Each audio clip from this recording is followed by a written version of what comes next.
नमस्कार दोस्तों, मैं दीपक शर्मा और आपके अपने YouTube चैनल दीपक साइंस क्लासेस में आपका स्वागत है। दोस्तों, आज हम इस क्लास के अंदर बात करेंगे जो हमारी लैब असिस्टेंस का जो एग्जाम है, जिसकी विज्ञप्ति जल्दी जारी होने वाली है। हमें बिल्कुल अपनी तैयारी में जुट जाना है। ठीक है, विज्ञप्ति ये मान के चलना फरवरी एंड तक या मार्च के फर्स्ट वीक तक जारी हो जाएगी। सिलेबस में कोई चेंजेज आने वाला नहीं है, ये बात मैं आपको क्लियर बता दूं। और आज हम इस क्लास के अंदर सबसे पहले हम लैब असिस्टेंस के अगर मैं एग्जाम के बारे में आपको मैं बताऊं तो ये पूरा जो एग्जाम होता है वो पहले 300 नंबर का होता था, 300 मार्क्स का होता था, जिसके अंदर हमारे पास में यहां पर 200 नंबर की सब्जेक्ट होती थी, जिसके अंदर हम क्या पढ़ते हैं, पीसीबी, फिजिक्स, केमिस्ट्री और बायोलॉजी। ठीक है, इसके यहां पर हमारे पास में कितने क्वेश्चन होते थे, 100 क्वेश्चन होते थे। और जबकि हमारे पास में यहाँ पर 50 क्वेश्चन राजस्थान जीके के होते हैं। ये मैं सिलेबस के बारे में एक बार और आपको डिटेल से बता दूंगा, एक छोटा सा वीडियो बना दूंगा। ठीक है, कहीं कोई दिक्कत वाली बात नहीं होगी। और मैं सिलेबस की पीडीएफ भी मैं आपको डिस्क्रिप्शन में नीचे लिंक दे रखा हूं, वहां से आप डाउनलोड भी कर सकते हो। ठीक है ना, कहीं आपको दिक्कत नहीं है। और मैं टेलीग्राम चैनल पर भी पीडीएफ शेयर कर दूंगा। अब ध्यान से समझिएगा। सबसे पहले अगर मैं बात करूं आज इस क्लास के अंदर जो हमारी केमिस्ट्री की मैं सबसे पहले स्टार्ट करने जा रहा हूं क्लास। और केमिस्ट्री की क्लास की अगर मैं बात करूं तो केमिस्ट्री के अंदर हमको 10 यूनिट दे रखी है। लैब असिस्टेंस के एग्जाम का जो सिलेबस है उसके अंदर हमको 10 यूनिट दे रखी है केमिस्ट्री की। 10 यूनिट कौन कौन सी है? पहली यूनिट है हमारे पास में periodic table and atomic property, आवर्त सारणी एवं परमाणु गुणधर्म के बारे में। और इनके अंदर भी हमें पर्टिकुलर टॉपिक मेंशन कर रखे हैं सिलेबस के अंदर। उन्हीं टॉपिक को हमें बिल्कुल डिटेल से पढ़ना है और उसकी प्रैक्टिस एक्सरसाइज करनी है हमें अच्छे से। ठीक है ना, कहीं सिलेबस से बाहर कोई भी क्वेश्चन जाने वाला नहीं है। ठीक है, हमें कौन सी गाइड फॉलो करनी है? आपको टॉपिक के अकॉर्डिंग 11th 12th की एनसीईआरटी बुक फॉलो करनी है। इसके अलावा यहाँ पर मैं आपको एक एक टॉपिक्स के बहुत अच्छे लेवल के नोट्स लिखाऊंगा, वो तैयार करना है। साथ में मैं आपको प्रैक्टिस क्वेश्चन भी कराऊंगा, वो तैयार करना है। इसके अलावा आपको कहीं कोई भटकने की जरूरत नहीं है। ठीक है, उसके बाद में दूसरे टॉपिक्स के बारे में बात करूं तो यहाँ पर हमारे पास में एस ब्लॉक है और पी ब्लॉक एलिमेंट्स है। एस ब्लॉक और पी ब्लॉक तत्व है हमारे पास में। बिल्कुल टॉपिक मेंशन कर रखा है कि एस ब्लॉक और पी ब्लॉक के अंदर भी हमें किन किन टॉपिक्स, कौन कौन से टॉपिक्स पढ़ने हैं पर्टिकुलरली। ठीक है, उसके बाद में मैं बात करूं हमारे पास में तीसरा टॉपिक है केमिकल इक्विलिब्रियम। ठीक है ना, और चौथा टॉपिक है आयनिक इक्विलिब्रियम, जिसके अंदर हम पीएच के बारे में पढ़ेंगे, बफर सॉल्यूशन के बारे में पढ़ेंगे, एसिड बेस टाइट्रेशन के बारे में पढ़ेंगे। उनके अंदर कौन से इंडिकेटर यूज होता है, कौन सी पीएच पर क्या वो वर्क करता है, कौन सा कलर शो करता है, कौन से मीडियम के अंदर कौन सा कलर शो करता है, ये सभी चीजें हम यहाँ पर आयनिक इक्विलिब्रियम के अंदर पढ़ेंगे। फिर हम गैसियस स्टेट के बारे में पढ़ेंगे, फिर लिक्विड स्टेट के बारे में पढ़ेंगे, फिर ये सॉलिड स्टेट के बारे में पढ़ेंगे। ये जो मैटर की जो स्टेट है वो हम तीनों को तीनों यहाँ पर पढ़ेंगे। हमारे सिलेबस के अंदर मेंशन कर रखा है। इनके अंदर भी पर्टिकुलर टॉपिक्स मेंशन कर रखे हैं, उन टॉपिक्स को हम डिटेल से पढ़ेंगे। ठीक है, और फिर हमारे पास में नेक्स्ट 8 यूनिट है सॉल्यूशन। नेक्स्ट यूनिट है हमारे पास में नोमेनक्लेचर, नामकरण एंड जनरल प्रॉपर्टी, सामान्य गुणधर्म ऑफ ऑर्गेनिक कंपाउंड। जो कार्बनिक यौगिक है उनके नामकरण के बारे में पढ़ेंगे और उनके सामान्य गुणधर्मों के बारे में पढ़ेंगे कि बेसिक गुणधर्म कौन कौन से होते हैं। यहाँ पर हम पढ़ेंगे इलेक्ट्रोफाइल के बारे में पढ़ेंगे, न्यूक्लियोफाइल के बारे में पढ़ेंगे, रेजोनेंस के बारे में पढ़ेंगे जिसे अनुनाद बोलते हैं, हाइपर कॉन्जुगेशन के बारे में पढ़ेंगे जिसे हम अति संयुग्मन बोलते हैं, plus I minus I effect के बारे में पढ़ेंगे, यहाँ पर इलेक्ट्रॉनिक इफेक्ट के बारे में पढ़ेंगे यहाँ पर हम। ठीक है ना, और नेक्स्ट है हमारे पास में हाइड्रोकार्बन के बारे में पढ़ेंगे। यहाँ पर हम एल्केन के बारे में पढ़ेंगे, एल्कीन के बारे में पढ़ेंगे, एल्काइन के बारे में पढ़ेंगे, aromatic hydrocarbon like as benzene के बारे में पढ़ेंगे, उनके फिजिकल और केमिकल और उन प्रॉपर्टीज के बारे में पढ़ेंगे। तो ये हमारा केमिस्ट्री का पूरे 10 यूनिट दे रखी है। आज सबसे पहले हम इस क्लास के अंदर स्टार्ट करेंगे हमारी पहली unit periodic table and atomic structure के बारे में। पहले आप इसका स्क्रीनशॉट ले लीजिएगा, फिर उसके बाद में हम स्टार्ट करते हैं। अब हम बात करते हैं हमारी पहली यूनिट जिसका नाम है periodic table and atomic property. और इसके अंदर भी हमारा सिलेबस का पहला बिंदु है, पहला टॉपिक्स क्या है, फंडामेंटल पार्टिकल्स ऑफ एटम, कि एटम के फंडामेंटल पार्टिकल हैं, मूलभूत जो कण हैं वो कौन कौन से हैं, उनके क्या गुण हैं, क्या प्रॉपर्टी है, उनके बारे में डिटेल से स्टडी हमें करनी है। तो मैं आपको सबसे पहले बता दूं, जो फंडामेंटल पार्टिकल्स ऑफ एटम होते हैं वो ओनली 3 होते हैं, 3 होते हैं, इलेक्ट्रॉन, प्रोटॉन और न्यूट्रॉन।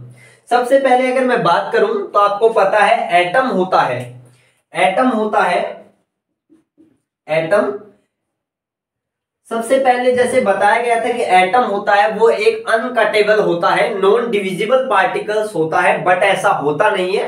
एटम भी ऑलमोस्ट मिनिमम 3 फंडामेंटल पार्टिकल के अंदर डिवाइडेड होता है, इलेक्ट्रॉन, प्रोटॉन और न्यूट्रॉन के अंदर। अगर मैं बात करूं प्रोटॉन और न्यूट्रॉन की अगर मैं बात करूं तो प्रोटॉन और न्यूट्रॉन जो एटम होता है उस एटम के सेंटर वाले पार्ट में होते हैं, जिसे हम न्यूक्लियस कहते हैं, नाभिक कहते हैं, जिसकी डिस्कवरी या खोज की बात करूं तो खोज रदरफोर्ड ने की थी, एल्फा कण प्रकीर्णन प्रयोग के द्वारा की थी, एल्फा रे स्कैटरिंग एक्सपेरिमेंट के द्वारा रदरफोर्ड ने न्यूक्लियस की डिस्कवरी की थी। और इलेक्ट्रॉन है वो न्यूक्लियस के चारों ओर क्या करते हैं, मूव करते हैं, या मैं कहूं चक्कर लगाते हैं, इलेक्ट्रॉन के नाभिक के चारों तरफ इलेक्ट्रॉन चक्कर लगाते हैं। तो मैं सबसे पहले इन सभी के बारे में बात करूं तो मैं एक बेसिक आइडिया दे रहा हूं, फिर मैं डिटेल्स इलेक्ट्रॉन के बारे में बात करूंगा, फिर प्रोटॉन के बारे में बात करूंगा, फिर न्यूट्रॉन के बारे में बात करूंगा। ये हमारा इलेक्ट्रॉन है, ये हमारा नाभिक है, सेंटर पार्ट है, जिसे हम क्या बोल रहे हैं, नाभिक, न्यूक्लियस बोलते हैं, नाभिक बोलते हैं, नाभिक, न्यूक्लियस। क्लियर? ये हमारा क्या है, इलेक्ट्रॉन है, इलेक्ट्रॉन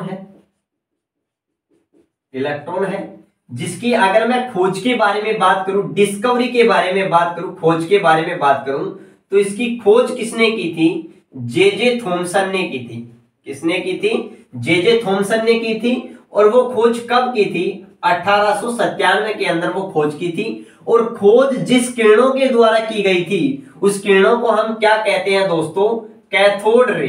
क्या बोलते हैं, कैथोड रे। कैथोड किरणों के माध्यम से इलेक्ट्रॉन की खोज हुई थी, याद रखना। और जो कैथोड किरणें होती हैं, इन कैथोड किरणों की जो खोज की थी वो खोज करता हमारे पास में कौन है दोस्तों, वो खोज करता है विलियम कुक्स, जिनका नाम है, जिन्होंने कैथोड किरणों की क्या की थी दोस्तों, खोज की थी। अगर मैं इलेक्ट्रॉन पर चार्ज की बात करूं, तो इलेक्ट्रॉन पर चार्ज नेगेटिव होता है, इसलिए इलेक्ट्रॉन की जो नेचर होती है वो नेगेटिव होती है, या मैं कहूं इलेक्ट्रॉन एक नेगेटिव चार्ज पार्टिकल होता है। ठीक है? और इलेक्ट्रॉन पर जो चार्ज होता है वो माइनस का 1.6 इंटू 10⁻⁻19 कूलम होता है। अगर मैं ESU के अंदर बात करूं तो 4.8 इंटू 10⁻10 ESU होता है। अब ये क्या कहोगे, ESU क्या होता है, इलेक्ट्रोस्टैटिक यूनिट होती है। ठीक है ना, ये भी चार्ज की एक यूनिट होती है। ये दोनों ही इलेक्ट्रॉन पर चार्ज होते हैं। इसको कैसे कन्वर्ट करते हैं, जब मैं आपको डिटेल से इलेक्ट्रॉन पढ़ाऊंगा वहां पर मैं आपको डिटेल से बताऊंगा ये सब बातें। और ये जो चार्ज का जो डिटरमाइन किया था, वो डिटरमाइन करने वाले साइंटिस्ट थे जिनका नाम था मिलिकन। एक अमेरिकी साइंटिस्ट थे जिनका नाम क्या था, मिलिकन। उन मिलिकन ने एक एक्सपेरिमेंट किया था, उस एक्सपेरिमेंट का नाम है oil drops experiment, oil drops experiments. इस ऑयल ड्रॉप एक्सपेरिमेंट के माध्यम से उन्होंने इलेक्ट्रॉन पर यह डिफाइन किया था कि इलेक्ट्रॉन पर मिनिमम चार्ज होता है वो नेगेटिव होता है और ये होता है। और अगर मैं बात करूं तो याद रखना दोस्तों, जो प्लस माइनस 1.6 इंटू 10⁻⁻19 कूलम होता है, इसको हम क्या कहते हैं, आवेश का क्वांटा भी कहते हैं। क्या कहते हैं, आवेश का क्वांटा कहते हैं। याद रखना, अगर किसी भी वस्तु पर अगर मिनिमम चार्ज अगर पॉसिबल है तो वो क्या हो सकता है, वो हमारे पास में या तो प्लस का 1.6 इंटू 10⁻⁻19 कूलम या माइनस का हो सकता है। क्लियर ये सब बात। उसके बाद में अगर मैं बात करूं न्यूक्लियस के बारे में, नाभिक के बारे में, तो नाभिक की जो खोज है वो खोज किसने की है दोस्तों, वो खोज रदरफोर्ड नामक साइंटिस्ट ने की है, रदरफोर्ड ने की है। इसके लिए रदरफोर्ड ने एक एक्सपेरिमेंट किया था। हालांकि एक्सपेरिमेंट तो रदरफोर्ड के दो चेले थे, दो शिष्य थे, जिनका नाम था एच गाइगर और अर्नेस्ट मोसडन। उन दोनों ने ये प्रैक्टिकल किया था, किसकी देखरेख के अंदर किया था? रदरफोर्ड की देखरेख के अंदर किया था। तो नाम तो रदरफोर्ड का ही चलेगा, ठीक है ना। तो उन्होंने जो एक्सपेरिमेंट किया था वो सभी आप जानते हो। एक्सपेरिमेंट क्या है? वो एक्सपेरिमेंट है अल्फा कण प्रकीर्णन प्रयोग, प्रकीर्णन प्रयोग, अल्फा पार्टिकल स्कैटरिंग एक्सपेरिमेंट। इस एक्सपेरिमेंट के द्वारा न्यूक्लियस की क्या हुई थी? खोज हुई थी। अगर मैं न्यूक्लियस के बारे में बात करूं तो इसके अंदर दो चीज होती है, एक प्रोटॉन होता है, एक न्यूट्रॉन होता है। प्रोटॉन होता है वो चार्ज पार्टिकल होता है, पॉजिटिव होता है, जबकि न्यूट्रॉन पर कोई आवेश नहीं होता है। इसलिए याद रखना, जो नाभिक पर जो आवेश होता है वो केवल और केवल पॉजिटिव आवेश होता है, और वो पॉजिटिव आवेश होता है वो किसके कारण होता है? केवल और केवल इस प्रोटॉन के कारण होता है, न कि न्यूट्रॉन के कारण। क्लियर ये बात भी? तो नाभिक के अंदर दो चीज होती है, एक तो प्रोटॉन और एक न्यूट्रॉन। और प्रोटॉन और न्यूट्रॉन को अगर मैं बात करूं कंबाइन रूप से हम क्या कहते हैं? न्यूक्लियॉन्स कहते हैं। क्या कहते हैं? न्यूक्लियॉन कहते हैं। ये बात भी याद रखना। और जो नाभिक पर जो चार्ज होता है वो चार्ज क्या होता है? पॉजिटिव होता है। और ये पॉजिटिव चार्ज भी किसके कारण होता है? प्रोटॉन के कारण होता है। ये बात भी आप अच्छे से याद रखना। इसके अलावा अगर मैं बात करूं, ये हमारे पास में ये सेंटर पार्ट क्या आ गया? हमारे पास में नाभिक आ गया। अगर मैं नाभिक की साइज के बारे में बात करूं तो याद रखना, इसकी जो साइज होती है, या मैं रेडियस की बात करूं तो ये रेडियस होती है 10⁻⁻15 मीटर होती है। अगर मैं सेंटीमीटर की बात करूं तो 10⁻⁻13 सेंटीमीटर होता है। और 10⁻⁻15 मीटर को ही हम क्या कहते हैं? फर्मी। 10⁻⁻15 को क्या बोलते हैं? फर्मी। तो याद रखना, नाभिक का जो आकार होता है वो 1 फर्मी मीटर होता है। आप ऐसे भी बोल सकते हो। क्लियर? उसके बाद में अगर मैं बात करूं, ये हमारा क्या है? एटम है। एटम की जो डिस्कवरी है, खोज है, इस खोज का श्रेय किसे दिया जाता है दोस्तों? ये दिया जाता है जॉन डाल्टन को। इसको दिया जाता है? जॉन डाल्टन को दिया जाता है। याद रखना, अगर आपसे क्वेश्चन पूछा जाए एटम की खोज किसने की, तो जॉन डाल्टन ने। और एटम के बारे में सबसे पहले किसने बताया? तो एक भारतीय दार्शनिक थे जिनका नाम था महर्षि कनाड। उन्होंने सबसे पहले एटम के बारे में बताया था, परमाणु के बारे में बताया था कि परमाणु क्या है। उन्होंने बताया यदि किसी भी द्रव्य को, किसी भी पदार्थ को अगर हम छोटे छोटे टुकड़ों में तोड़ते जाएं तो अंत में हमें एक ऐसा सूक्ष्मतम पार्टिकल प्राप्त होगा जिसे हम आगे और डिवाइडेड नहीं कर सकते। उस अनकटेबल या नॉन डिवाइडेबल पार्टिकल्स को ही उन्होंने क्या कहा था? एटम कहा था। लेकिन वो सब बातें बहुत पुरानी हो चुकी है। आपको पता है एट टाइम में एटम एक डिवाइडेड पार्टिकल होता है, और मुख्य रूप से 3 पार्टिकल के अंदर वो डिवाइडेड होता है, इलेक्ट्रॉन, प्रोटॉन और न्यूट्रॉन के अंदर। ये बात आपको यहां तक अच्छे से क्लियर होनी चाहिए। अगर मैं यहां पर, तो याद रखना, खोज सबसे पहले साइंटिफिक रूप से एटम के बारे में जॉन डाल्टन ने ही बताया था। अगर मैं यहां पर एटम की रेडियस के बारे में बात करूं, या मैं बात करूं इसकी साइज के बारे में बात करूं, तो इसकी साइज क्या होती है? 10⁻⁻10 मीटर। अगर इसको सेंटीमीटर के अंदर बात करूं तो आपको पता है ना कि 1 मीटर के अंदर कितने सेंटीमीटर होते हैं? 100 सेंटीमीटर। और 100 को मैं क्या लिख सकता हूं? 10⁻2 सेंटीमीटर। तो याद रखना, जब मीटर को हम सेंटीमीटर में कन्वर्ट करेंगे तो यहां पर हम 10 की पावर मतलब 100 से क्या करेंगे? मल्टीप्लाई करेंगे। तो देखो यहाँ पर 10⁻2 क्या है? पॉजिटिव है। यहाँ पर 10⁻10 नेगेटिव है। तो हमारे पास में क्या बच जाएगा? 10⁻8 सेंटीमीटर। तो याद रखना, एटम की जो साइज होती है वो या तो क्या बोल सकते हो आप? 10⁻10 मीटर बोल सकते हो, या 10⁻8 सेंटीमीटर बोल सकते हो। और याद रखना, 10 मीटर या 10⁻8 सेंटीमीटर को हम क्या बोलते हैं? 1 एंगस्ट्रॉम बोलते हैं। याद रखना ये बात भी बहुत अच्छी तरीके से, ठीक है ना, कि अगर आपसे पूछा जाए एटम की साइज होती है 1 एंगस्ट्रॉम, या 10⁻8 सेंटीमीटर, या 10⁻10 मीटर होती है। ये बात क्लियर? अब अगर मैं नेक्स्ट बात करूं तो यहां पर देखो, एटम की अगर मैं बात करूं तो एटम पर कोई चार्ज नहीं होता है। क्यों नहीं होता है? क्योंकि यहां पर दोस्तों ये प्रोटॉन है। ये हमारे पास में क्या है? प्रोटॉन है। और प्रोटॉन पर जो चार्ज होता है वो प्लस का 1 पॉइंट पॉजिटिव होता है, 1.6 इंटू 10⁻⁻19 कूलाम होता है। ठीक है, अब देखो न्यूट्रॉन पर तो कोई चार्ज वैसे ही नहीं है, प्रोटॉन पर जितना पॉजिटिव चार्ज है इलेक्ट्रॉन पर उतना ही क्या है, नेगेटिव चार्ज है। और याद रखना किसी भी एटम के अंदर, जनरल तौर पर किसी भी एटम के अंदर नंबर ऑफ इलेक्ट्रॉन इक्वल किसके होती है, नंबर ऑफ प्रोटॉन के।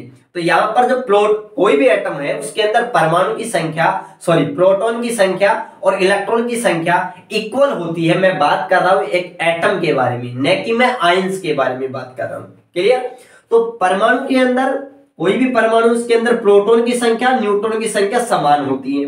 तो प्रोटॉन पर जितना पॉजिटिव चार्ज होगा इलेक्ट्रॉन पर उतना ही क्या होगा, नेगेटिव चार्ज होगा। तो ओवरऑल चार्ज होगा वो क्या हो जाएगा, न्यूट्रलाइज हो जाएगा, क्योंकि न्यूट्रॉन पर तो कोई चार्ज होता ही नहीं है, इसीलिए तो न्यूट्रॉन का नाम न्यूट्रॉन पड़ा है, क्योंकि चार्ज नहीं होता, न्यूट्रल पार्टिकल है।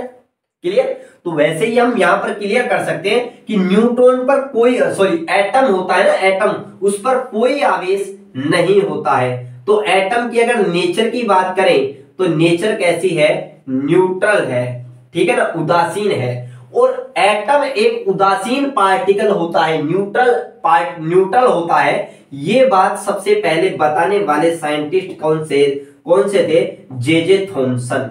ये बात भी याद रखना, कौन थे, जे थॉमसन। इन्होंने सबसे पहले बताया था कि जो परमाणु होता है वो उदासीन होता है, वैद्युत का उदासीन होता है। परमाणु के अंदर जितना धनावेश होता है उतना ही मात्रा में क्या होता है, ऋणावेश होता है, इसलिए परमाणु ओवरऑल क्या होता है, उदासीन होता है। तो आज मैंने बिल्कुल बेसिक से बात की है।